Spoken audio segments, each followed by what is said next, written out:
Knicks fans, there are wins that keep you in a race, and then there are wins that change the conversation entirely. Last night was the second kind. The New York Knicks beat the Boston Celtics by 6 points at Madison Square Garden, win number 52 on the season, which is the highest win total that this franchise has put together in decades. And the way it happened, the defensive discipline, the shot quality, and the poise in the fourth quarter when Boston was throwing everything that they had, all of it should tell you something real about where these Knicks are right now. We are breaking down the key performances, the defensive blueprint, and then walking through the exact second seed math, because that is not a fantasy anymore. Let's get into it. So we have talked about Josh Hart as the glue guy for 2 years. Last night was a different conversation. He finished with 26 points on 10 of 15 shooting, hitting 5 of 7 threes at a 71.4% clip. His true shooting on the night was 82%. Those are historically efficient numbers, but the efficiency does not matter if it does not show up when the game is on the line, and that is exactly when Hart delivered most. Look at the fourth quarter split. The Knicks outscored the Celtics 31-23 in the final period. 2 massive threes from Hart in the closing minute, both generated by Brunson's gravity-pulling 2 defenders. That is not luck by any means. This is a player who stays ready, stays even-keeled, and delivers when the moment is biggest. This is legitimately a case for his best game as a Knick. Leave your answer in the comments. Now, Jalen Brunson finished with 25 points and 10 assists of his own and only 1 turnover, a 10-to-1 ratio against the Celtics' blitz scheme.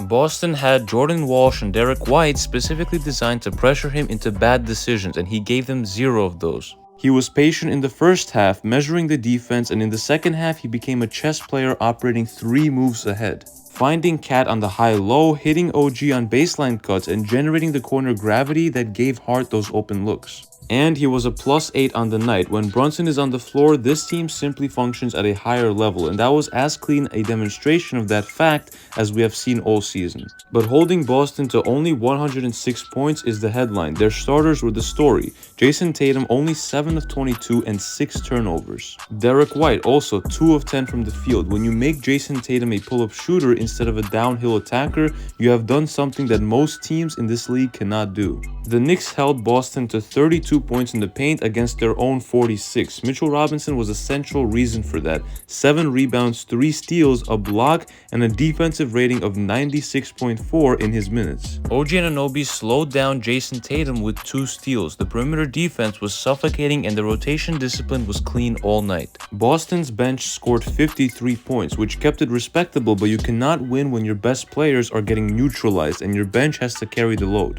This defensive floor is peaking at exactly the right time. Now, before we get to the standings, a quick one for the fans who follow the full organization. Dink Pate, the 20-year-old Westchester Knicks guard, has committed to Providence. And I am one of those fans that genuinely believed in his long-term potential, and part of me hoped that the path would eventually lead back to the big Knicks club. But realistically speaking, with Brunson, Deuce, Jose, Kolek, and even Shamet and Bridges holding down the guard spots, the runway was never going to be there for a developmental point guard in this system right now or in the near future. Definitely wishing him well and lots of luck at Providence, because Providence is getting a competitive kid. Now let's do this correctly. Boston is currently at 54-26. The Knicks are at 52-28. 2 games left for each team. The Knicks now officially hold the head-to-head tiebreaker after last night's game because they have now officially beat the Celtics in 3 out of the 4 games this season. The scenario is that the Knicks win out their last 2 games against the Toronto Raptors tonight and Sunday against Charlotte Hornets, and Boston drop both of their last 2 games, and then the final standings read the Knicks at 54-28 and the Celtics at 54-28. And remember, New York holds that tiebreaker and would claim the second seed in that case scenario. Tonight's win probability sits at around 71% in the Knicks' favor against a Toronto team that is 45-35 on the season and fighting for 6th or 5th seed positioning. They will compete though. This is not a night to come out flat after an emotional win. Professional performance is needed, as well as a tight rotation and handling business. And the injury report for tonight's game against the Raptors is Deuce McBride and Mitchell Robinson both out because of a second night of a back-to-back,